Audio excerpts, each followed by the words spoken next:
I'm Tracy McKibben. I'm the chair of the Finance Committee of the New York Power Authority and the New York State Canal Corporation. I'd like to welcome my fellow committee members, Chairman of the New York Power Authority, John Kilmel, Dennis Trainer, Michael Balboni, Eugene Nicandri, and Anthony Pacenti. I'd also like to welcome the NYPA and Canal Corporation staff. This meeting has been duly noticed as required by the Open Meetings Law, and I now call this meeting to order. I think everyone's had a chance to review the agenda, and does anyone have any amendments or comments or additions to the agenda established for today? Nope. No. There being none, I'd ask for a motion to adopt the agenda for today. So moved. Can I get a second? Second. Okay. Any further discussion? All in favor, say aye. Aye. Aye. Any opposed? Thanks. The agenda is adopted. The next portion of this meeting will be held in executive session. If I could ask for a motion to conduct an executive session to discuss the financial and credit history of a particular corporation pursuant to Section 105 of the Public Officers Law. If I could get a motion. So move. Second. Any further discussion? No. All in favor, say aye. Aye. Aye. Any opposed? We will go into executive session. Thank you.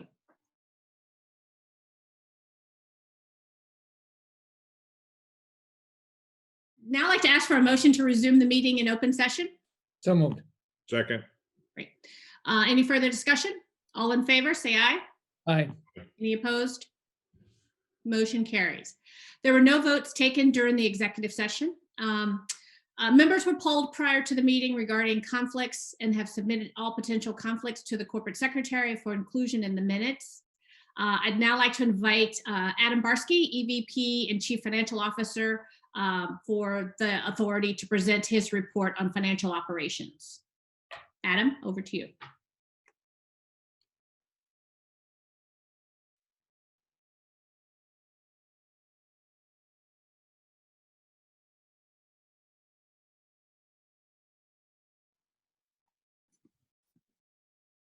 Did we lose NYPA? I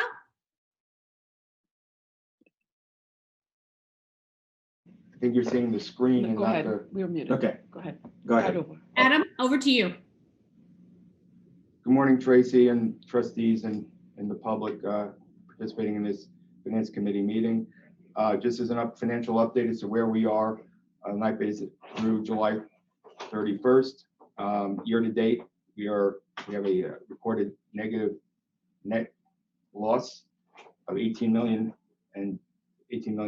year to date, with variances and a variance analysis that's been provided in the materials for trustees review and be available for public view as well, outlining the different drivers of the loss year to date, and then we have a forecast of where we see things between now and the end of the year. On the next page, you can go to page 3, the year-end projection. So based on year-end projection, today we see the net loss between now and year-end, 26 million with a range. So given the uncertainties and the environment we're in with COVID and unknowns related to second wave and other factors that lead to the uncertainties that we're experiencing, there's a range that's saying that on a worst case, that number could go $30 million worse to $56 million, or could be better by $30 million to $3 million net income. As of where we sit today, based on the information we know today, we are saying that the probability of 26 million or better is more probable than the downside scenario, and that overall that $26 million midpoint number is really, again, based on what we know today, is our expected case through year end.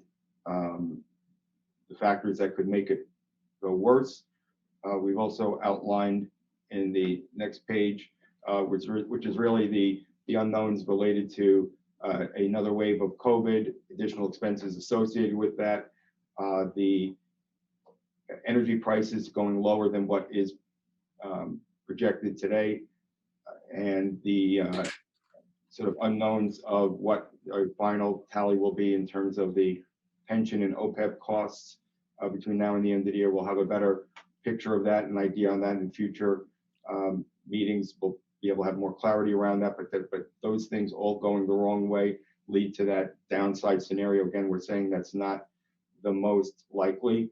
And again, we show the drivers behind the things that could actually make it to go better, which would be an improving energy market in terms of the prices, expense reductions associated with some of the delays and continuing cost-cutting measures that are being undertaken, and rebound in some of the revenues associated with the energy efficiency business as well. So those are really the major drivers behind that point. And then on the next page, we really just talk about of the $76 million swing from the initial plan, what portion of that are we saying is COVID related? That number in total is 59 million. There were expenses that were incurred based on the shutdown and restart. There was additional overtime expenses associated with shelter in place, additional PPE, retrofitting buildings to be COVID ready in terms of moving forward. Some of those costs are reimbursable from FEMA, but some of those are not. So this reflects the net of all of that.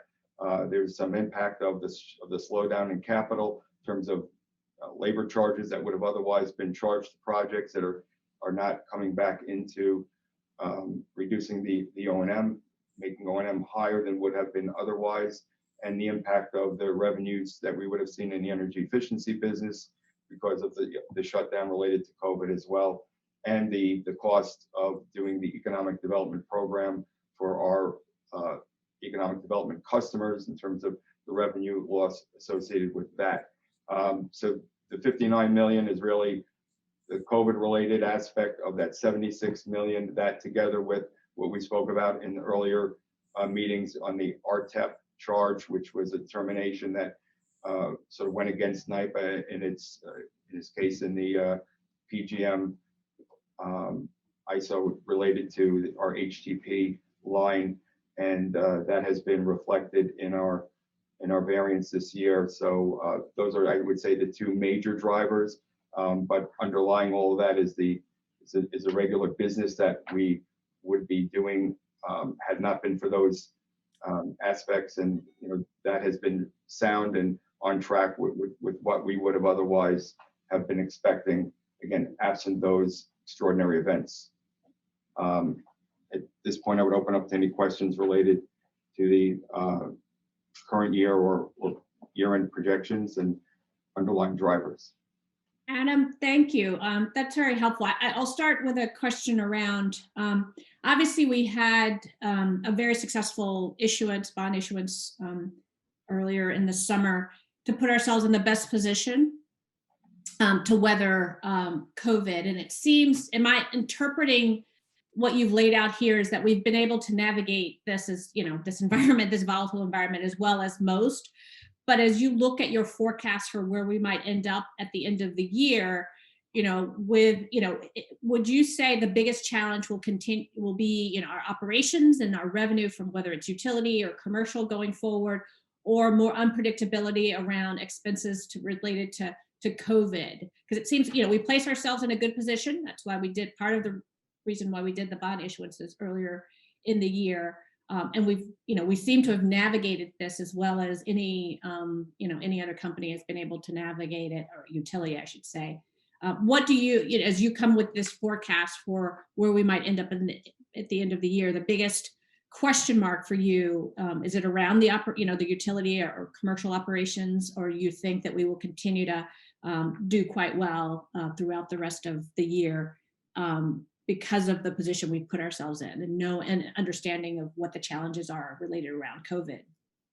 Sure, that's a very good question. What I would forecast between now and the end of the year is that, there's a firming up of our expenses going forward. We're seeing some reduction because we've taken some actions to offset additional costs observed during the year, but that's all stabilizing, as well as our revenue picture is stabilizing, where we think that where energy prices are today and the hedging program that's been put in place, our downside risk is less today than it was, say, a month or two ago. So we feel better about, those underlying drivers as we look towards the end of the year. But obviously the big unknown is going to be, where are we with COVID? Will there be a second wave? Will there be another shutdown? We just don't know. I don't think anybody can really, predict that at this point. And that's somewhat reflected in those down case scenarios that we show as a worst case. But being equal where we sit today, and if things continue on the course we're on, we expect things to sort of stabilize in that way. And going forward, I think that the challenge for the authority is going to be, as a result of COVID and other economic factors in the energy market, just operating in a lower energy price environment that will probably be lower for longer. I think we're just going to have to adjust our operating model to reflect that. But other than that, I think everything else underlying is very sound. Our balance sheet is strong. Our liquidity is strong. Our the rating agencies have maintained our ratings, as opposed to maybe others where they've seen downgrades. So I think those are all good reflections that the underlying business is very strong. Adam, maybe it's more for Sarah, from a customer standpoint. So we're navigating the storm well and are nicely positioned for what may still come at us. What are we hearing from our customers, and how are they navigating all of this, and how much have they taken advantage of the programs we've put out for their benefit? Is there more we could be doing? Is there more they're looking for from us that we could potentially be responsive to? I mean, we're in touch with our customers on a daily, weekly basis, monitoring during COVID their load. The economic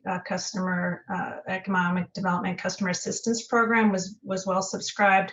At its height, 43% of our customer base participated in that. The ones that didn't, in some cases, were essential services that needed to support the response to the pandemic. And so that was a positive, both in supporting overall New York State's response, but also in ensuring that those entities continued to operate and employ people. Then there were a portion that took advantage of the Paycheck Protection Program, and therefore also were getting support at a federal level.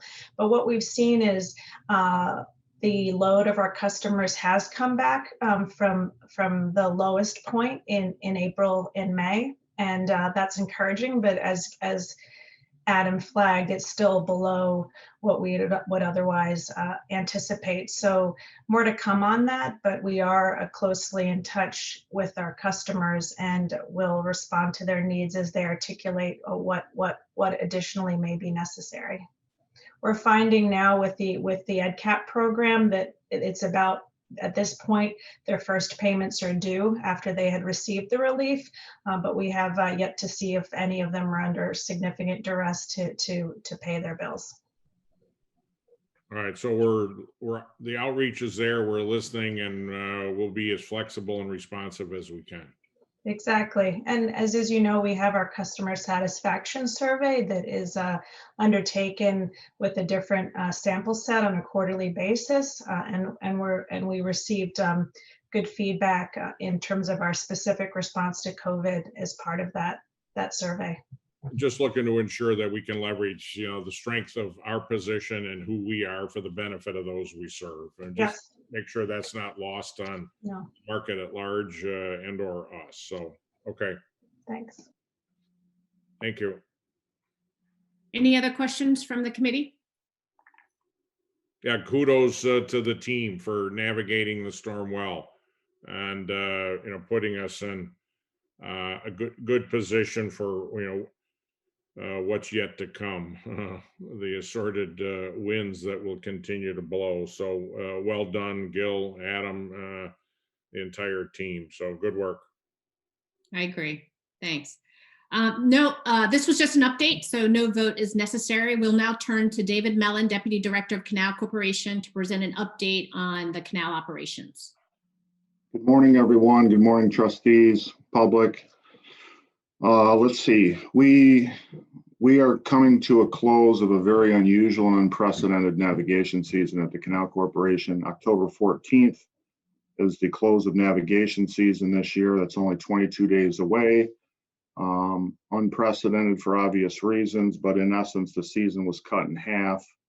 Mid-March was a total shutdown, and our operations folks never came back to work until late May, and it ended up being a staggered opening, wherein we opened the canal to the public between mid-June, or actually early June and early August, in a staggered fashion, basically attempting to give the public what we could when we were able to.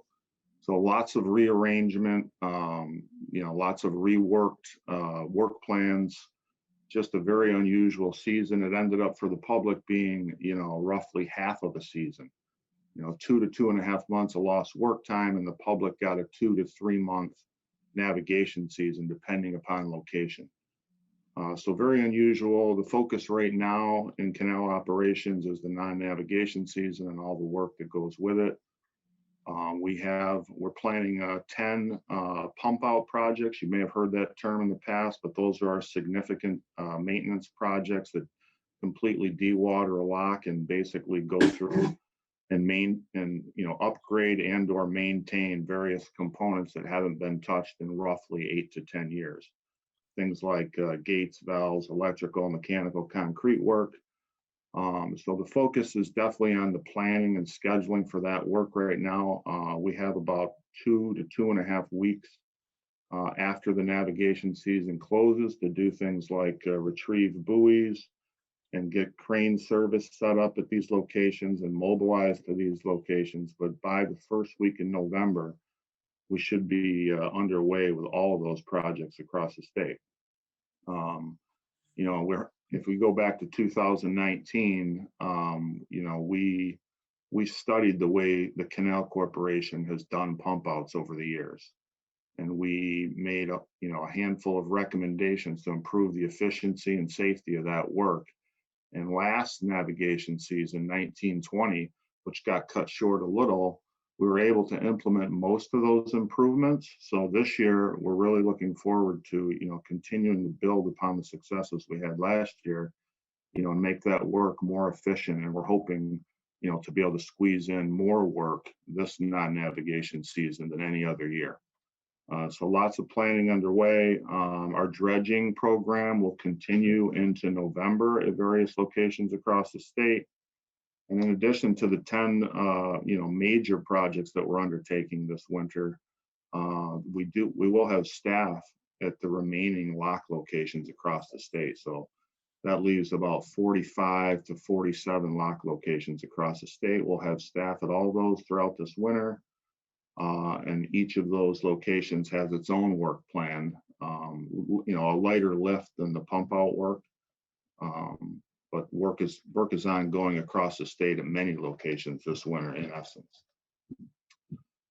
In terms of COVID and how it has affected us, besides the day-to-day, the safety protocols that are in place and that have really become the norm as to how we do business, that's a lot right there. We have changed the way we operate. But I think some of the bigger ways that COVID has affected canals, the biggest one is probably our capital program. The capital program has been reduced by a little bit over $20 million, and those are purposeful reductions in the name of saving spend this year. So that work is deferred, pushed out to 2021. That's probably the biggest financial impact in terms of our program. Another thing that resulted from COVID is that the work stoppage applied to our contractors as well. So some of the contracts that were active at the time, COVID struck in mid-March were paused. And, particularly the Empire State Trail Program projects, those projects are going to be required to be completed at the end of this year. So now there's just an enormous amount of challenges with those projects in terms of accelerating some of the work to get the work done. So it's caused the need to accelerate a handful of trails projects that are part of the Empire State Trail Initiative. There was also a modest labor savings associated with COVID. Approximately 70 seasonal workers, weren't hired, or their hiring was delayed by approximately 2 months until we could get the system open. And just moving a little to our capital program, those Empire State Trail projects, there's 6 of them active right now with a face construction value of about $33 million. They're all active. At this point, they're all on schedule to be completed this year, but there's still challenges ahead. Some projects more than others. So the trail projects are a big focus right now for us for the next few months to make sure they're done on time. The Lock 07 project, which is a signature project for the Canal Corporation, gateway to Lake Ontario. That project is, in essence, completed. They're doing punch list work as we speak here this morning. A couple weeks, that project will be completely done. And also the DeRuyter Dam project is another important project for us, which should be done in October. That's an $8 million dam rehabilitation project. Additionally, there's a lot of effort at canals relative to safety, both facing the public and our own employees. I think probably the biggest thing right now in terms of public safety efforts is our inspection program, which is really progressing well. This is the program that puts licensed engineers out in the field to perform formal inspections on a lot of our civil infrastructure. And we are on schedule to have close to 500 inspections completed by the end of the year. Those are things like dams, bridges, retaining walls, locks, guard gates, all the civil infrastructure that comes with canals. We also have 2 internal initiatives ongoing aimed at public safety in terms of public access, security, abandoned property. So that initiative and program at Canals is expected to be in place by the end of the year. And we have a safety initiative as well that's ongoing that will extend into 2021 aimed at our employees. Okay, improving canal employee safety. Overall, from a budget perspective, you can see the slide that's on the screen. There's a slight, $2 million reduction in our O&M costs. And then the capital is the big change, wherein that 30% variance is a result of the reductions that I mentioned. That's it, and I'd be glad to take any questions if there are any. Thanks. I'll start with a question. Sorry, was someone else? Anyway, one question that I had, and maybe it's 2.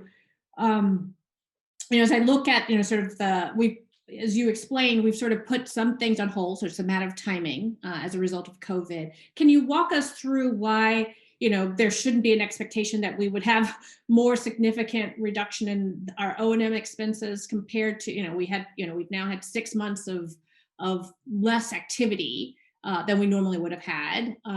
But we've continued to make sure that the canal is active. There's been part of, walk us through how, the program that's connected to encouraging more activity on the canal might explain why we haven't seen more of a reduction in our expenses in light of the fact that, we had to navigate, 6 to 7 months of COVID where there was less expectation of less activity, and therefore perhaps we should have been able to save more in terms of our expenses. Can you help me understand why that's not reflected and why that didn't happen? It's true there was a pause. Our employees were the majority of our employees were sent home in around mid-March and weren't brought back until sometime in late May. They all continued to be paid throughout that time period, as did some of the seasonal employees that were in place at that time, helping us finish up winter maintenance work.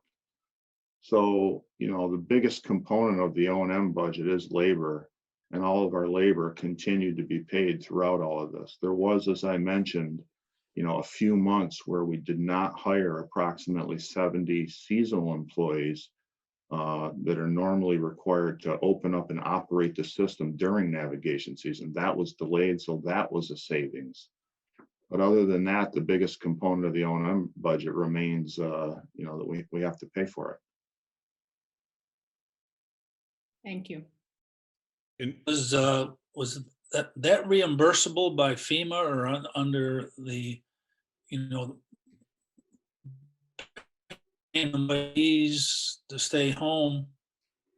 Did that fall into the, I don't know what the acronym was for the federal program, but were we eligible for that? I would defer to Adam on that.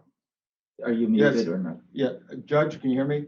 Yes. Okay, yes, so the only cost that canals would be eligible for reimbursement from FEMA would be any additional cost beyond the normal cost. So if there was additional overtime specifically related to a COVID response, they would be eligible for a reimbursement up to 75% of the marginal increase of that. And as Dave was saying, that most of what was incurred was just the fact that we didn't, there weren't furloughs, there weren't layoffs or things of that nature that would offset those fixed costs. And there would the amount of additional overtime that would be reimbursable is somewhat limited. There may be some that is, and we are currently looking at that to see what portion of that would be reimbursable, as well as any other costs that could be FEMA reimbursable. They had some other activities that we were also looking into, whether or not they could be FEMA reimbursable. But as of now, we're reflecting what we see as a net of any of that. Got it. Looking ahead to next season, given that obviously the unforeseen occurred, but the users nonetheless are frustrated that they've lost half their season. Is there anything that we can do to provide the user group relevant assurance that we'll be better prepared for the unforeseen next year? That the likelihood of the season being cut short. Obviously, I'm not suggesting our crystal ball is better than anybody else's relative to major shutdowns and recurrences and all the rest of that. But are we able to do things, lessons learned coming out of this, that would enable us to be better prepared to open under such unforeseen circumstances, since outdoor and boating is not only popular, but a safe activity? What kind of lessons did we learn and takeaways would we have that we could offer the public, that we're going to do everything we can to be fully ready when the season opens in 2021? Well, I can say that all the safety protocols that have been put into place that were new to us in May of this year, there was a learning curve that we have now gone through, and we Sure. are now, there's so much that comes with keeping people safe under these circumstances that affects the work. The productivity may be affected on the order of 5 to 15 or 20%, depending upon the operation. But we are very accustomed to all the protocols. We've gained some efficiency. So I think if we were tasked with, in the future, having to operate and implement the protocols and all the things we've learned, it would be quite efficient. Now, that said, if there's a second wave, so to speak, the employees may have to stay home if it gets too much and too widespread. Who's to say how that could go? But if we could have our employees back at work, I feel that we've learned a lot, and we are comfortable with all the safety protocols that come with keeping people safe at work. So I think that's helpful, as opposed to where we were in May. Yeah, that's all I'm looking for. I mean, I've learned the boating community is a passionate group. I heard from a number of them who are anxious to have the canals opened early. So I'm trying to be responsive and give them a degree of confidence that, as you just said, we're better prepared. We couldn't have been prepared for what came. We've lessons learned. We're going to be that much better prepared. Frankly, for the $100 million investment that we make in canals, I'm also looking to ensure we optimize the user return on that. There's no financial return for us, but the user return is important. So I'm just looking to ensure operationally we're as well positioned as possible between now and next March or April when the season, will open, to be as ready as we can, given what we've learned through the last 6 months of experience. Joe Kessler, anything else you would add to that? Yeah, thanks, John. I think you're right. That's in May of 2020 or March in 2020, I think the stance of Canals and New York Power Authority is we took the shutdown quite literal and a very conservative approach on behalf of the safety of the not only the employees but the public. Not knowing what would be a good prescription for a good level of activity on the canal system in a recreational area. So when people were talking about shutting down non-essential work, naturally, I think we took the interpretation that those kinds of recreational activities were not essential.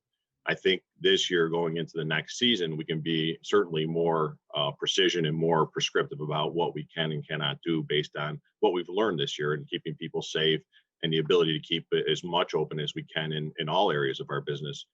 So certainly we're going to take that translation into the canals next year and just make sure.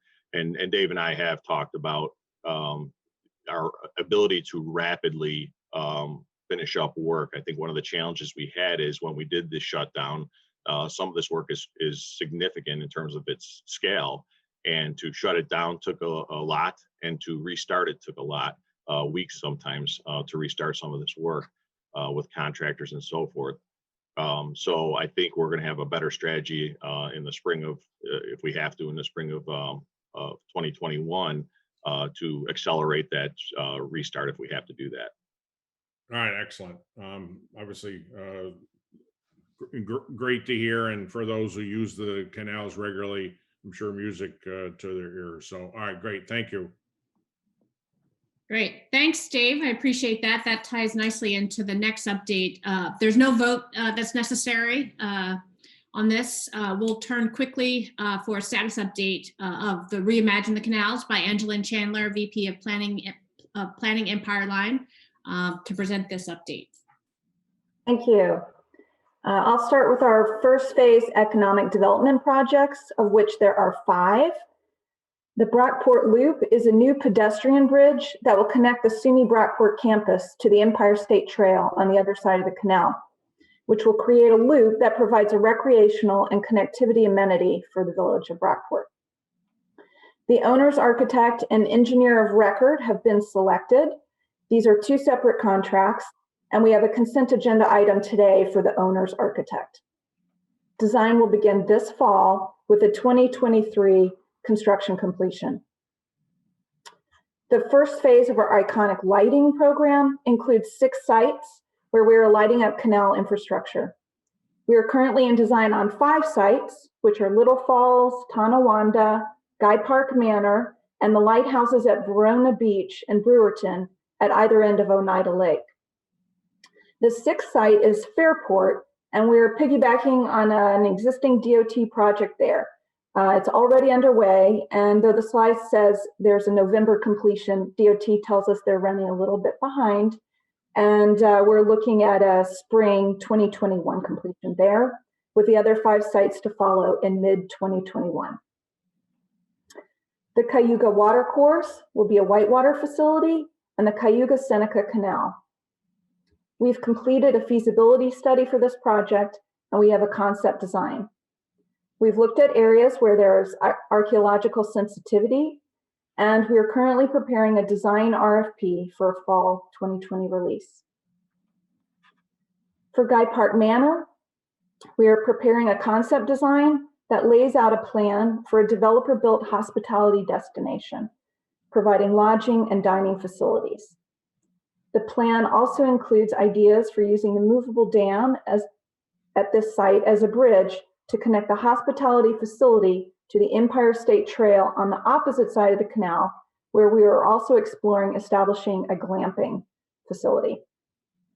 This concept design will be used to interest a developer in taking on this project.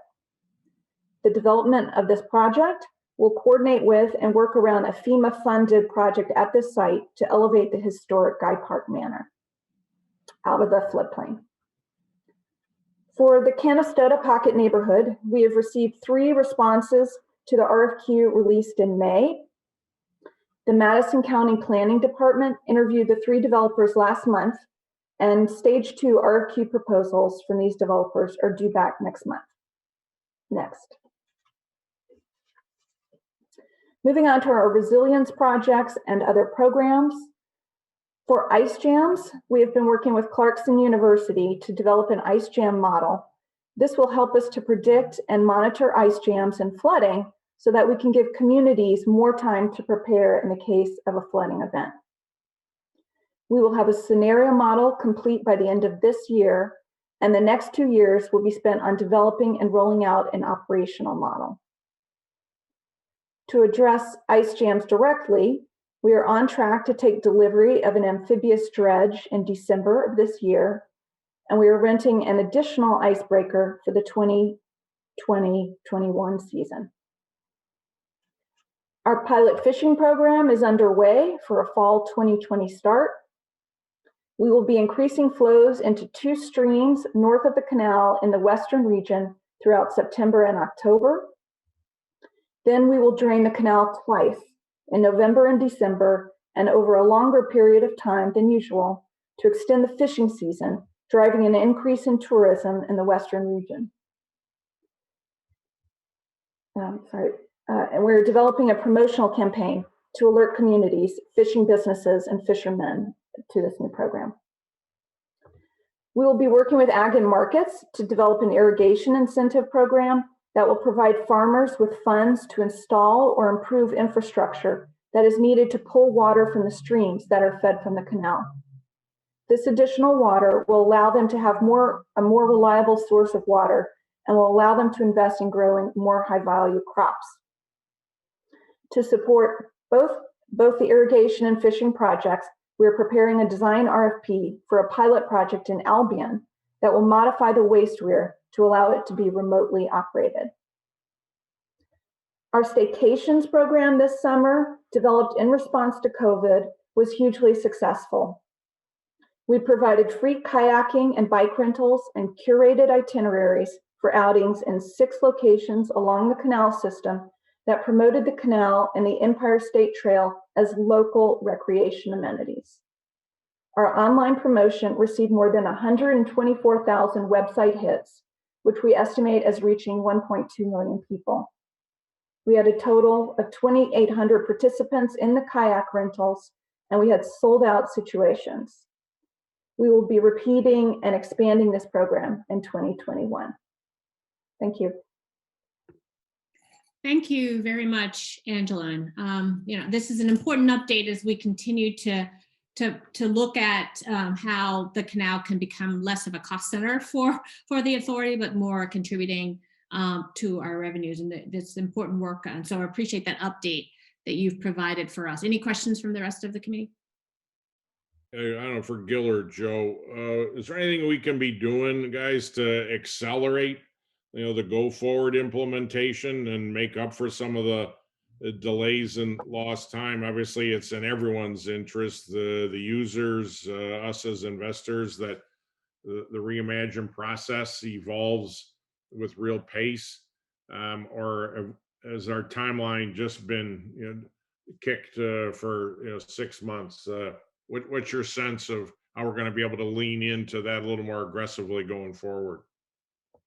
Good question, Mr. Chairman. We are talking about how to accelerate literally all of the initial projects that you see here. This, if you recall, when this was announced in January as part of the governor's state of the state, these were the 5 highlighted economic development projects, and we're exploring different delivery methods now, like turnkey design build, to see whether we can accelerate this, and we'll report back to you on how much acceleration can we do to accomplish this.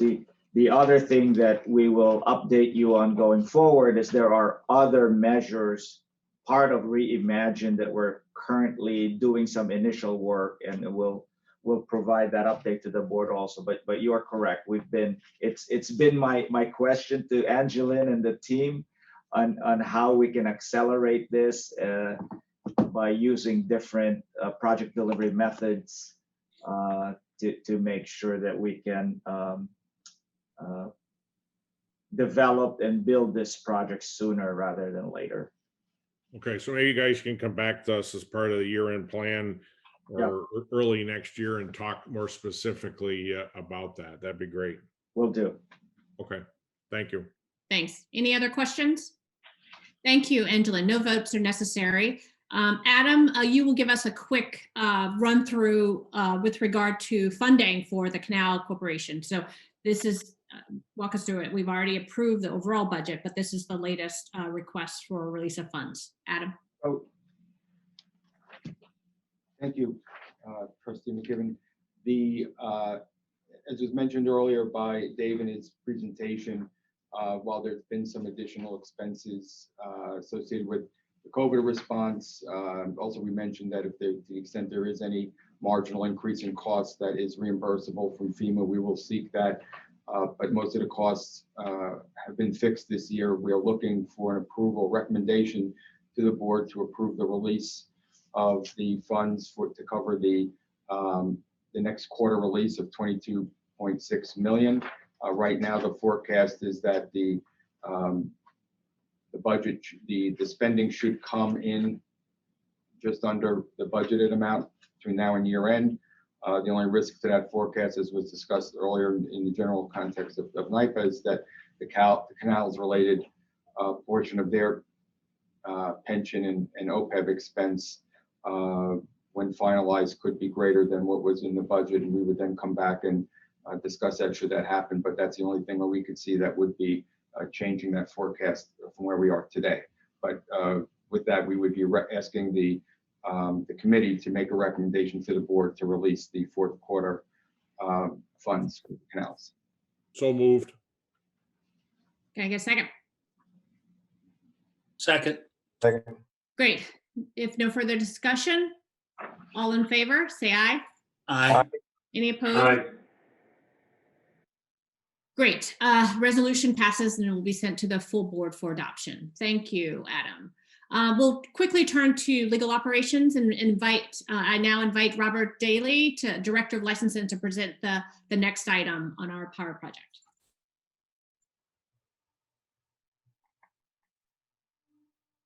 Is Rob muted? Yeah, good morning. I'm here today, thank you, Madam Chair. I'm here today to request an increase in funding to complete the implementation of the license requirements for the St. Lawrence project. The request is a result of factors that were not easily predicted back in 2001 and 2002 when the settlement agreements were negotiated. All of the projects that we are seeking funding for are projects that are directly related to the regulatory settlement agreement and the license. Those settlement agreements provided that the Power Authority would implement certain habitat improvement projects.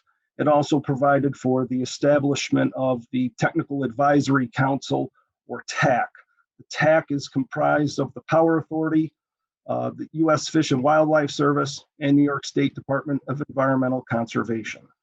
The TAC operates on the basis of consensus, and if consensus among the three members can't be reached, then it would go to a simple vote. One of the habitat improvement projects is a common tern nesting project. A common tern is a bird that lives near the water and is listed both by the federal government and the state government as a threatened species. The goal of the habitat improvement project was to establish 1,400 nesting pairs of terns over a 3-year average in the area of the project.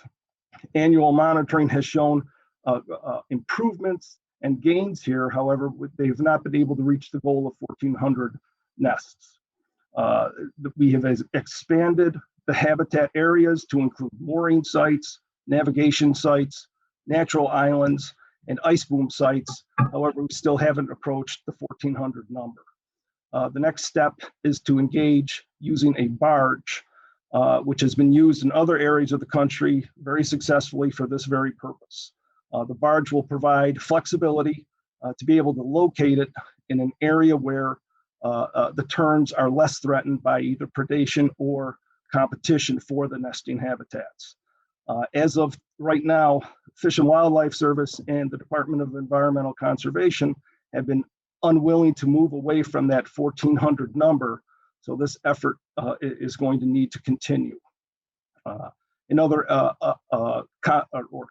component of the request is a field building, excuse me, field building for the Department of Environmental Conservation. The department has taken the lead role in managing and ensuring compliance of the habitat improvement projects that are associated with the settlement agreements and included in the license. There are over 25 habitat improvement project sites that span over 40 miles, and DEC is responsible for all of the operations and maintenance for them. The building was originally attempted to be constructed back in 2007 and 2008. However, due to the financial crisis, the project was put on hold. That's why we're picking it up at this point. One additional project that's part of this, another component of this request, is the result of a FERC environmental inspection, which occurred in 2017. One of the items, a significant item that was found in disrepair, is the historic bathhouse at the Long Sioux campground. Based on its condition, the building needs a complete refurbishment. Additionally, we will be updating our recreational plan drawings for all the facilities that we have on file with FERC, and for the habitat improvement projects and for the recreational drawings, we will be using outside consultants to assist us. Thank you. Thanks. I appreciate that. I guess one question that I had is, obviously this is an additional ask, and so it's things that we couldn't have forecasted or expected when we reached our original agreement. But I was curious, did we not do an environmental study and have an appreciation for the nesting concerns that were there, and the office space? It seems like that would have been part of the original ask. We delayed building it because of the crisis, but if this was a contract from 2003, we would have originally expected, just understanding how these are, extraordinary costs that we didn't previously forecast.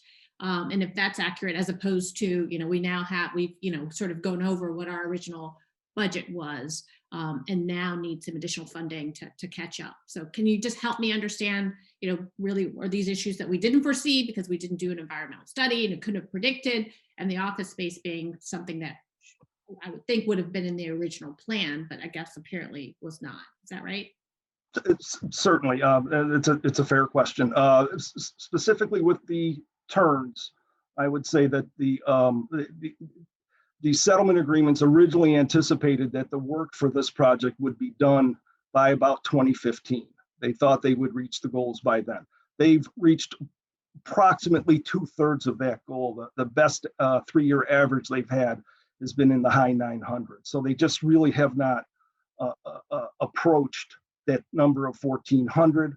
The settlement agreement sort of ties us in because of the way that the TAC, the Technical Advisory Council, operates. So until DEC and Fish and Wildlife Service agree that we've done as much as we can to increase the population of terns in that area, this project's going to continue, at least for the life of this license. And I think that, sending somebody out there every year to prep the habitats, to establish nesting areas, et cetera, and then to monitor it, it's a cost every year. So I think these costs exceeded what they anticipated back in 2001 and 2002. I can't speak to the DEC building specifically, why it hasn't been built sooner. It predates me, and it predates the emails I was able to locate and the files I was able to locate concerning that. But I know that there wasn't one additional effort earlier. I don't know if they had secured the money for it, or if they were just in the planning process and got to this state until got to this level or this point in the process. And then with the financial crisis, everything was put on hold. Not to beat it up, but is this an evergreen arrangement? I mean, or is this just open-ended and we're perpetually on the hook? Or maybe it's more a question for Justin, but is this the last slug that we're on the hook for, or is this you can just come back at us and continue to ask for more? Well, with respect to the habitat improvement projects, Mr. Chairman, we're responsible for working with the two agencies to try to reach that goal, and doing everything possible. I think if there were not barges used elsewhere, if there were not options to increase this habitat at this point in time, which are not currently being used up at St. Lawrence, this conversation may be a little bit different. But there are other possibilities, there are other avenues to try to increase and reach that 1,400 goal. So I think that's why the agencies are pushing this with us at this point in time. But is this the last 13.3 million that'll come to us, or is there potential from where I said, is this an evergreen arrangement with them? I think we can get there. I mean, we're responsible for the 1,400 unless they agree that we've done all that can be possibly done. Yeah, I mean, it's a valid question. It's one that I had. Like, can the goalposts continue to be moved? So it's like, if we don't know where we need to be, if they come back, in another year, saying we're not there yet. So, and again, I don't know if that's you can answer that. It seems more, sort of what our legal obligation is than anything else. And so I think that's why it was directed at Justin. Yeah, let me, this is Justin. Let me just weigh in here. We have an obligation to perform the terms of the settlement agreement that we entered into in 2003. And so to the extent that those promises can be achieved, but maybe take a longer period of time to get there, we're still going to have to perform those obligations unless we could show that it's impossible to perform what we agreed to back in 2003. If we incur additional expenses because projects take us longer or costs have gone up over this almost 20-year period, the number could increase. But our obligation is to perform what we promised back in 2003 until we have another license renewal in 50 years from 2003. All right, so moved. Can I get a second? Second. Any further discussion? All in favor, say aye. Aye. Any opposed? Motion carried. Thank you, Robert. Joseph, over to you to walk us through, Joseph Kessler, EVP and COO, to walk us through the utility operations. We've got a couple of items. So. All right. Thank you, Madam Chair, trustees, staff, and public at large. I'm here today to present and ask for the recommendation of the committee here for the board for an award of a 5-year on-call contract in the amount of $25 million to Fresh Meadows LLC for work that we're doing in our Southeast New York region. So just by way of backdrop, you may recall that the Southeast region, we operate the O&M and recurring maintenance in a little bit different model than we do upstate. Because at each location upstate, there are several units, 13 typical units at Robert Moses and Niagara, for example, or 16 up in St. Lawrence. We generally have enough units on outage where we use our internal staff to do the regular routine maintenance and outage work on those units, because you're always every few years doing those units. In Southeast region, because the units are limited, it's a little bit different model. We use these on-call services to do this specialized work. And we use our OpTechs internal staff to do some routine maintenance, some smaller maintenance, and obviously the operations. So this particular contract affords us an opportunity to get have available to us specialized talent, especially around welders and so forth, because what a key component to these particular units is the heat recovery steam generator, what we call a HRSG. And that's a key component of keeping our units, what we call combined cycle, the highest efficiency as possible. And so there's specialized welding and certifications associated with that. And that's a special skill set that we like to have on call at any given time for not only maintenance that might be emergent, but also our planned O&M. So that work is all budgeted and is predicted based on our experience over the past several years on what a 5-year commitment might be for this kind of thing, and also some of the predictive measures that we put in place through our asset management protocols and is incorporated in our regional asset management plan. So the recommendation after a request for proposal was issued in January of 2020, we did receive 2 proposals and put together a team to evaluate the best value, and have come from that committee with a recommendation for Fresh Meadows to do this work, or be selected to do this work.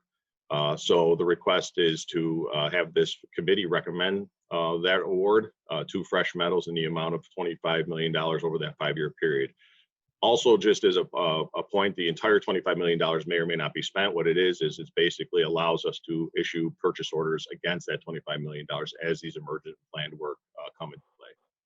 And I would entertain any questions. What have we been spending on this, Joe? The $5 million a year, is that a function of historical rate, or? Yeah, it's a combination, not only the historical rate, but it's also predictive to some degree based on the way we're doing our maintenance practices going forward through our asset management program. So as you recall, when we got a certified ISO 55000, what we did is we put together regional asset management plans for every single, actually 6 regions, because we count transmission as a region as well. And we're working on canals, though they're not certified under that ISO certification of the same kind of standard. And in that 5-year plan, it's got a little bit of a predictive component based on the historical data. So we do not expect to exceed the $5 million per year, but that gives us enough room for some emergent issues. So we've been spending less than $5 million a year? A little bit less than $5 million a year, right? Historically, that's what we've been spending. Correct. Got it. And we didn't originally figure this into our O&M budget. We don't know, we wouldn't. No, know. it's included in the O&M budget, but it's not, the services themselves were not awarded. So we always have that predicted in our O&M budget. We used to track it in what we called an outage category, but because now we have a more predictive view of this, we actually have a more of a recurring and non-recurring O&M category. And only 2 proposals, obviously wasn't real competitively bid. Is that because the services are that unique, or the number of providers is that limited? Is there anything we can do to broaden the competition for this? Yeah, we're always looking for ways to broaden the pool of resources for this, but the specialized work involved with this kind of certified welding does have a limited amount of resources that would be able to not only have the capacity to do it, but also that regional presence, because it has to be often done on short notice. So that limits, again, the pool of resources sometimes for these kinds of services. All right, so moved. Second. Need a second? Great. Any further discussion? There being none, all in favor, say aye. Aye. Aye. Aye. Opposed? Great. We will recommend this item to the full board. Next, we've got Patricia Lombardi, VP of Project Management, will walk us through the next transmission line interconnection request. Good morning, Chair, trustees, everyone. Thank you. Again, my name is Patricia Lombardi, and I'm here today to present 4 items on behalf of utility operations. The first is the capital expenditure authorization for transmission line L33P and L34P interconnections, replacement of the phase shifters. Today, we're requesting that the Finance Committee recommend a capital expenditure in the amount of $30 million to the Board of Trustees, which represents the authority's share of the cost to replace 2 phase shifters associated with L33P and L34P transmission lines.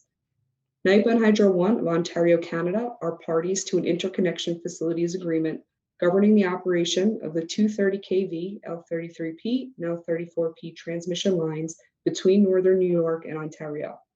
The IFA states that ownership of the associated equipment is shared by NYPA and Hydro One. As such, in May of this year, NYPA and Hydro One executed an MOU which agrees and provides for the cost-sharing terms for the replacement of the 2 phase shifters which have reached the end of their useful life and require replacement.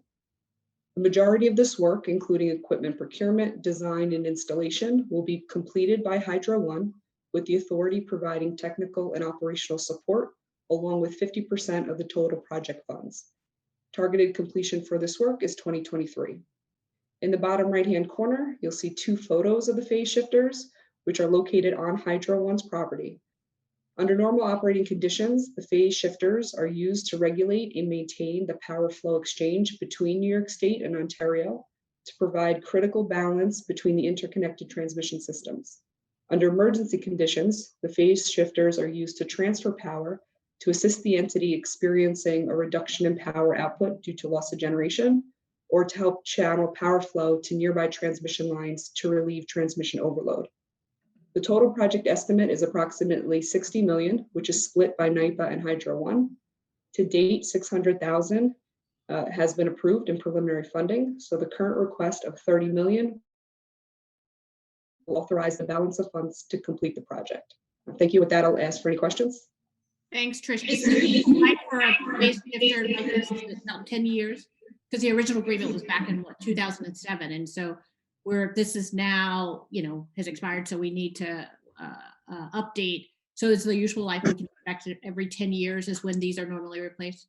I believe the equipment installation predated the IFA. So I would say the asset equipment lifer is a bit longer than that, but there were several recent failures, and now is about the time that based on engineers' analysis and investigation, now is the time to replace the assets. Does Hydro One approve their 30, Trish, or what's their timeline for doing that?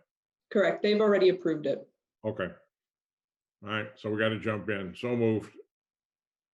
Second. Okay, any further discussion? All in favor, say aye. Aye. Aye. Opposed? Great, that authorization carries. We will send it to the full board for adoption. Trish, you've got the next item as well. Thank you very much. So the next item is also a capital expenditure authorization. This is for the St. Lawrence FDR Power Project rotor modification for stress redistribution. So today we're requesting that the Finance Committee recommend a capital expenditure authorization in the amount of $24.8 million to the Board of Trustees for rotor modifications to the remaining 13 generating units at the St. Lawrence FDR Power Project. Significant cracks were discovered in the generator rotor spider arms during the St. Lawrence LEM program, which was completed around 2011. While the severe cracks were immediately repaired, a long-term program was developed to conduct extensive investigations and analyses to understand the cause of the cracking. The scope of the program includes weld repairs and the installation of gussets to redistribute the stress into the spider arms. This program was previously brought to the trustees in September of 2017, and to date, 3 of the 16 generator units have been completed. The targeted completion for the remaining 13 units is 2035. The majority of the work is completed by authority craft personnel with support from external contractors. To this end, the trustees approved several on-call value contracts at the July 2020 meeting, as noted on the slide. The total project estimate remains nearly unchanged from when this program was previously presented at approximately $32 million. To date, $7.2 million has been approved, so the current request of $24.8 million will authorize the balance of funds to complete the program.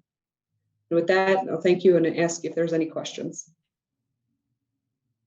So the 25 million will get us through the next 15 years? That's correct. We asked for the 7.2 million back in 2017 to give us some time, some experience with the first couple of units. Once you kind of tear the machine apart, you might find something you weren't expecting. So it gave us some time to get some experience with the work. So we've been able to solidify those estimates, and we're confident with the estimates going forward. But this does say the majority of the work we're performing ourselves. Correct, yes. So the aggregate cost, if you will, of this is well in excess of this if we allocated our internal costs. I mean, what is this? So how the majority is that? So what is this 25 or what in total 30+ million represent? A third of the cost, 10% of the cost? The 32 million covers all of the costs. So it's inclusive of the NYPA but I mean, craft labor. The majority of the work's being performed by us. Sure. So the at the July 2020 meeting in the consent agenda, we presented 4 on-call contracts for pre and post-weld heat treatment, as well as lead abatement and painting, which can be done by authority staff, but it does take some specialized equipment and tools. So for those portions of the work, we do outsource that. But for all the welding, repair of the gussets, some of the inspections, all of that is done in-house. So the 32 million. And that's all I'm trying to get. So is Yeah. this $100 million project? No. 32 is all in. 32 is is all all in. including the internal cost. Correct. Yes, correct. Got it. So we're allocating, this is for internal work as well. Correct. It's for all the internal labor that's required, as well as some support for outside contractors. Got it. Any other Okay. questions? I don't want to keep hogging the motion, so I'll let somebody else move it. Don't move. Second. Great. If no further discussion, all in favor, say aye. Aye. Any opposed? Great, that motion carried. All right, Trish, you've got the next 2 Sure. tower items. Thank you. So the next item is another capital expenditure authorization. So today we're requesting that the Finance Committee recommend a capital expenditure authorization in the amount of $27.7 million to the Board of Trustees for the TLEM program, tower coating upgrades project for the Central New York region. Scope of the work for this project includes the surface preparation and recoating of approximately 1,049 transmission structures in the Central New York region. The specialized coating that will be applied to these structures will reduce oxidation and slow the corrosion rate to extend the longevity of the assets. Construction is scheduled to commence in 2021 with targeted completion in 2024, subject to approved outages. At the January 2020 meeting, the Board of Trustees approved a 4-year, $20.2 million contract award for construction services required to complete this project. The total project estimate is $27.7 million. No capital funds have been authorized to date, so the current request of $27.7 million represents the total funding required to complete the project. So I think that now would probably be a good time if we could just get a quick overview by Adam that this, because you said that we haven't previously approved a capital expenditure for this, and so that's a result of our decision to treat this differently. And so if we could just get a quick understanding for the public record of why this is a new capital request, this and the next item that you're going to discuss as well. And that's probably best, Adam, if you could just walk the public through that. Sure, Trustee McKibben, thank you. Yeah, as Trish mentioned in the update, that this is more extensive than what it may look like on the surface. It's actually coating that is anti-corrosive and has the impact to extend the otherwise life of the underlying structures, and it's part of an overall program so that we can maintain these structures for longer, rather than, if this was not done, it would potentially be for an early replacement need.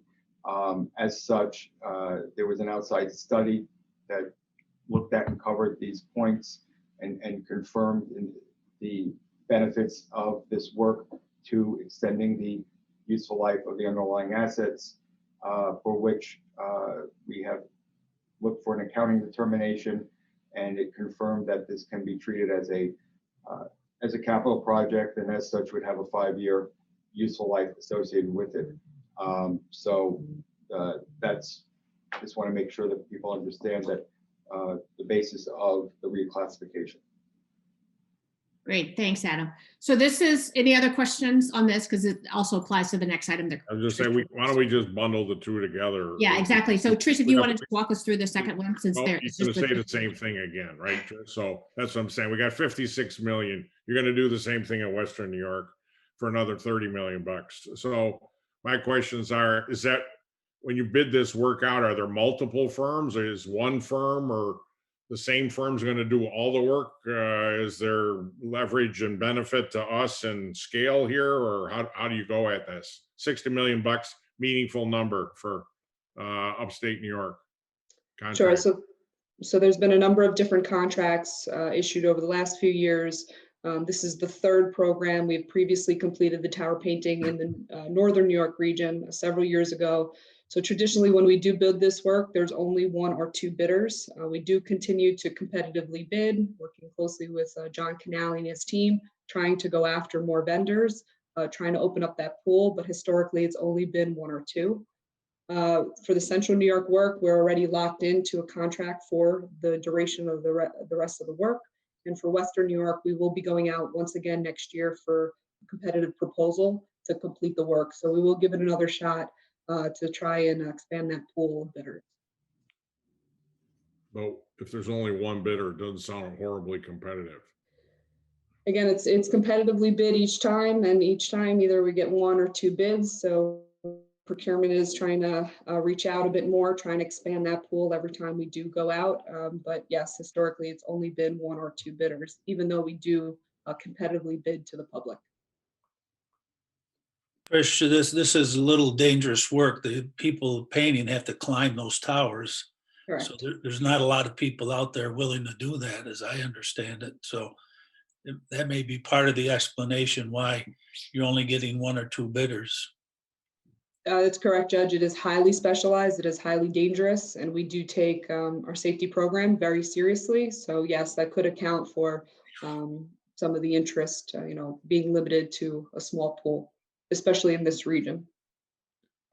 Well, maybe we can move both of them at the same time, Tracy. Yeah, that's what I was thinking. So any other questions on these 2 life extension items that Trish just walked us through?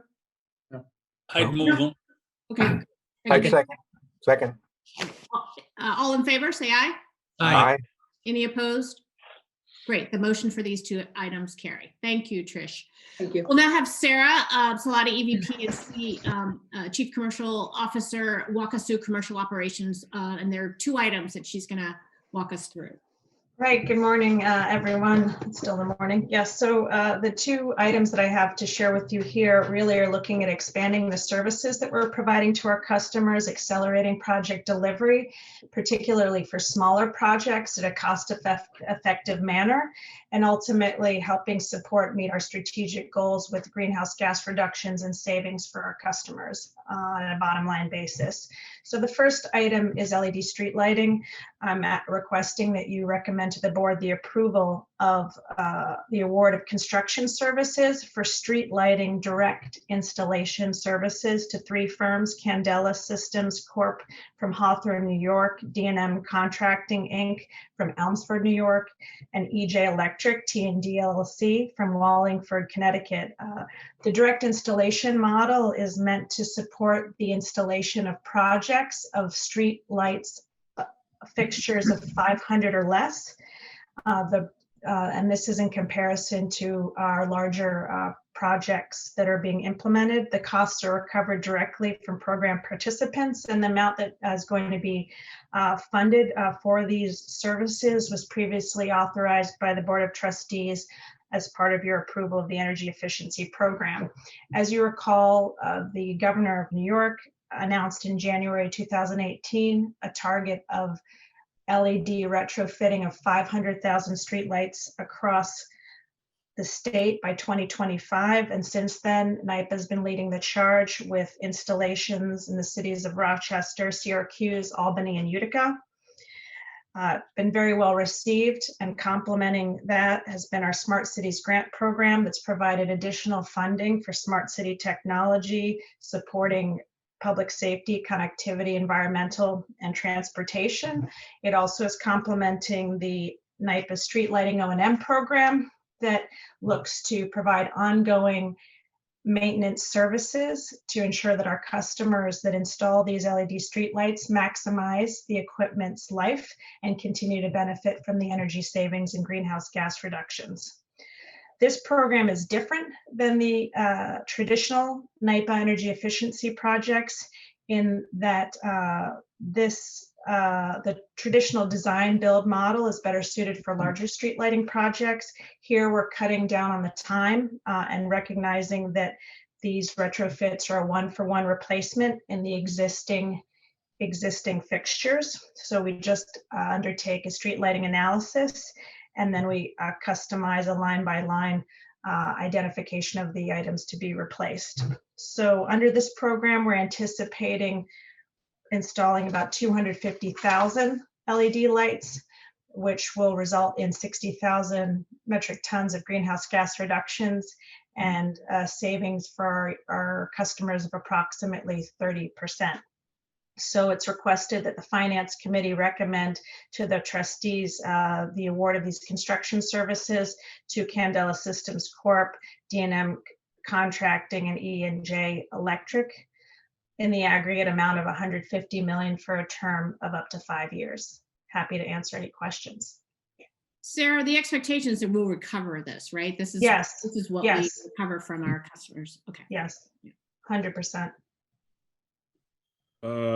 Sarah, I mean, the good news is we had 7 proposals, Yes. which is high compared to what some of what we've just talked through. Sorry. Yes, no, it is good. And we take into account MWBE content, geographic diversity, because we bid the projects, or we separated the state into 10 zones to ensure that we could service all of our customers. And of course, we're looking for the best technical and financial value, and all of that entered into the evaluation process. One of the winners is out of state. I mean, we give due preference to those that are in state, Yes, but yes. the out of state bidder one prevailed nonetheless. Yes, and that's because they have geographic representation across the state of New York, Okay. despite being headquartered in Connecticut. Sarah, are our NIPA's municipal customers participating in this program as well? Yes, yes. I mean, as you heard, we've done the large, big 5 cities, which have contributed significantly to us surpassing the 100,000 fixture milestone that we shared with the public just a couple of weeks ago.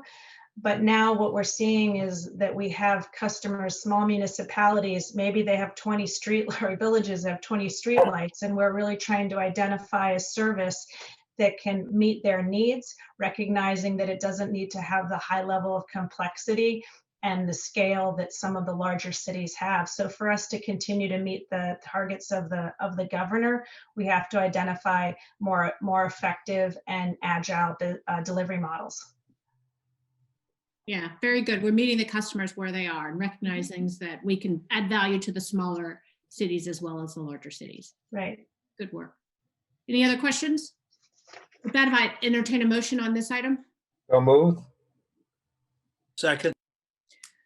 With no further discussion, all in favor, say aye. Aye. Aye. Aye. Any opposed? Motion carried and sent to the full board. The last item, Sarah, you have on for the energy efficiency program? Right, so this is also a direct installation services contract that's predominantly focused on initially LED lighting. It is not street lighting though, it is LED lighting in buildings, just for contrast. So specifically, we're requesting that you recommend to the board the approval of construction services contract for direct installation of electrical and lighting services to Gray Bar Electric Company, Inc. of Clayton, Missouri. This also, all the services that are provided through this offering will be recovered from our customers, and the amounts funding this contract were previously authorized by the trustees as part of your approval of the energy efficiency program funds a couple of months ago. So again, NIPA's traditional turnkey model is better suited for larger projects because they're more complex and comprehensive designs, but we're looking at identifying ways to support these smaller projects, less complex projects. And here, this is providing, again, a one-for-one in-kind replacement without extensive costly design. So direct installation generally in the country is becoming much more of a norm. And so this is similar again to the other direct install offerings that we have. To start with, we're going to be focusing on customers in New York City and Westchester County. The types of facilities we're targeting are offices, libraries, schools, police, and fire stations. And if the model works well, we'll look to expand it across the state. NYPA is leveraging for this contract an Omnia Partners relationship, where we are as part of a cooperative purchasing organization that allows government entities to piggyback on other competitively solicited contracts. So the city of Kansas City had issued an RFP for similar scope of work and elected to award it to this entity. And so our team had reviewed the scope, the pricing, found it competitive and reasonable. And so we are looking to use this entity as well. So to that end, we're requesting then that you recommend to the full board the authorization of a contract to Graybar Electric Company for a term ending on January 31st, 2023, with the 2-year option to extend in the amount of $10 million. Thanks, Sarah. I guess the first question that I had is I look at this, and I know we'd previously approved the overall structure of the program, but since we're stepping into a contract that was negotiated by another entity, did we confirm that they look at the same kinds of things that we look at and prioritize in our contracts around, MWBEs, also looking at whether or not there are any regional New York State entities that could perform this contract? Because again, so we're not going out and issuing our own RFP, and I realize there are some efficiencies and savings, time savings as a result of that, but want to make sure that we did confirm that they look at and prioritize the same kinds of issues that we prioritize when we're issuing contracts for NYPA. Can you talk a little bit about that? That was my only concern. Yeah, no, that's a good question, and I could probably ask one of my colleagues to talk a little bit more to it. But to your comment, in the end, we were looking at very quickly implementing some of these projects. Things had slowed down during COVID, so our plan is to issue an RFP more specifically within New York State. But needless to say, many of the government entities have similar vantage points and perspectives on what's required in terms of supporting the economic competitiveness, as well as the diversity and inclusion of the vendors that work with the government. So with SSM and the business development team, we did review those types of metrics as well. This is Gil. John Canali, are you online? Maybe you can add some color from a strategic supply management perspective. Sure, Gil, no problem at all. Can you hear me? Yes. Yeah, so the piggybacking arrangement using the Master Intergovernmental Cooperative Purchasing Agreement was a competitive process led by the city of Kansas City. We did review the way they went about the procurement, and it was considered to be a competitive process per our guidelines. Typically, this type of work is exempt from MWB goals, so that really wasn't a concern to us. And as a result of it, because they have such a high volume of work that they were bidding at the time, we estimate that we're probably on the order of 10 to 20% savings by going with this method as opposed to doing a separate RFP. I'll admit I'm uncomfortable in not offering the opportunity to, in-state providers. I say that ignorantly without knowing if or how many there are. But when I look at, the prior proposal, where, we had 7 bidders, I'm assuming you could have gotten something actively bid here. While I appreciate the cost savings, do want to ensure we're at least giving opportunity to our in-state providers. Yeah, and so our plan is just to also leverage our existing contractor pool, and then to the extent that we need to do an RFP that's more explicit for this particular service, that's something that's planned as we look at the pipeline of projects. But John, maybe you have something more to add. No, that pretty much is what I was going to say. I guess my point is, obviously, businesses are challenged the understatement of the year in this environment. So I want to ensure we're doing everything we can to lift our own up before we're supporting out-of-state providers. So that's somewhere between a caution and a concern with the recommendation here. Okay, thank you, Chairman. Any other, and that's consistent with the point I made about how we prioritize when we're issuing contracts. So great. Any other questions, comments? If I could get a motion So moved. in a second. Second. All in favor, say aye. Aye. Aye. I, with my Opposed? reservation noted. Yes, exactly. Thanks. Same for me, MWB as well as local businesses. Next item, I will invite Thomas Spencer, Director of Enterprise Risk and Corporate, to give us an update on risk management. Thank you. Good morning, Madam Chair and other members of the Finance Committee. The purpose of today's presentation is to go over 3 key points that were provided in the pre-read materials. The first is to reiterate the strong governance structure the board has installed to ensure the proper identification and escalation of risk. The second is to highlight NYPA's alignment to some common enterprise risk via a benchmarking exercise. And then the third is to highlight some key risk management initiatives that support NYPA's risk management framework. The governance structure is illustrated on this slide in the next of the presentation. These slides are informative in nature and provide a visual representation of what the board has instituted regarding the risk governance and escalation process. Since the information was supplied in the pre-reads, unless there are any questions, I would like to advance to slide 55 in order to dive into the benchmarking effort. As part of our risk review process, we benchmarked our enterprise level risk against 2 global risk surveys conducted by North Carolina State University and Aon Global. Each survey had over 1,000 executive level participants across multiple industries where they were asked to identify their top enterprise risk. As you can see in the chart on the left, excuse me, NYPA's enterprise risk aligned very well to the survey participants as indicated by the areas of gray coloring. The items highlighted in light blue are areas of difference where there was not direct alignment. If you focus on the far left column of the table, the first item highlighted in blue is hydro generation. Since this is a very specific industry risk, I did not expect the risk to be identified by a bulk of the survey participants as one of their top level risks, so the result was not unanticipated. The second risk that didn't map directly was workforce health and safety.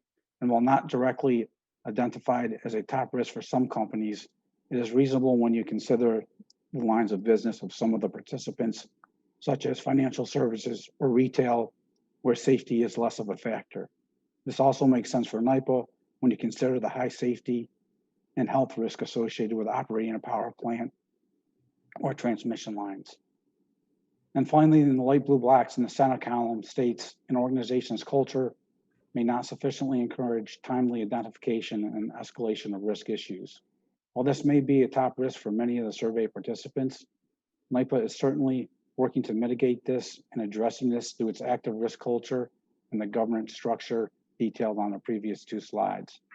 The key points of emphasis on this slide are NYPA's enterprise risk management program is working effectively to identify the right risks through its risk assessment process, and that we are facing many of the challenges, so many of the same challenges as organizations around the globe.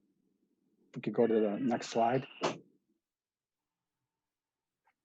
Given the challenges we face, I wanted to spotlight some of the key initiatives the risk management team is working on to help address these risks. The first is the Enterprise Governance Risk and Compliance System. The EGRC tool will ensure the sharing of risk information across risk, audit, and controls, providing a more detailed view of the authority's risk profile on a real-time basis. The risk team has been working to deploy the tool throughout 2020. And while the implementation schedule was delayed due to COVID, we are progressing as planned per the revised schedule. Using information collected in the EGRC tool and our annual risk assessment process, we'll be updating our risk profile and creating new KRI dashboards. The risk team has been working on a board and executive level dashboard that will provide visibility into key risk using enterprise-wide indicators. These high-level indicators will aid in the management of risk by monitoring those metrics and drivers that provide insight into potential shifts and risk impacting NYPA. The plan is to come back at the next board meeting and present the KRI dashboard to the Board of Trustees. That's my presentation, and I'll be happy to answer any questions that anyone may have. So thanks, Tom. And this is very short. And so just to make sure we underscore, obviously, our risk management is key to how we operate as a business. And so I appreciate that you're going to come back and have a further discussion around all of these KRIs, but a fuller discussion around how we approach risk and the potential impacts, both from financial, reputational, all of the areas that you would naturally point to, I think requires that we have a little bit more discussion around that. So I appreciate that your plan is to come back, and whether it's in the finance committee or the chair will speak on the full board, to have a more robust discussion around how we look at risk and the impact on our business overall. So I appreciate that quick update, but I think we'll certainly, we're committed to having a further discussion on it. Absolutely. I appreciate the time. Thank you. Yeah, and Tom, just one question relative to your timeline. So trying to read the small print in the background there, your roadmap timeline. I mean, I recall the expectation was we'd be complete sometime in 2020. It looks like your disclaimer there is we've lost a month or two relative to the pandemic. When can we expect, full implementation to the new methodology system, et cetera? So as I said, we're on schedule as stated in the revised timeline. So we're looking at Q1 for full implementation. Okay, missed that. Okay. Yep. And if just as a note, we've had very good feedback and support from the business units as far as implementing the system. Great, good. Any other questions? Thank you, Tom. No vote is necessary. This time, the consent agenda is now before the committee for adoption. If I could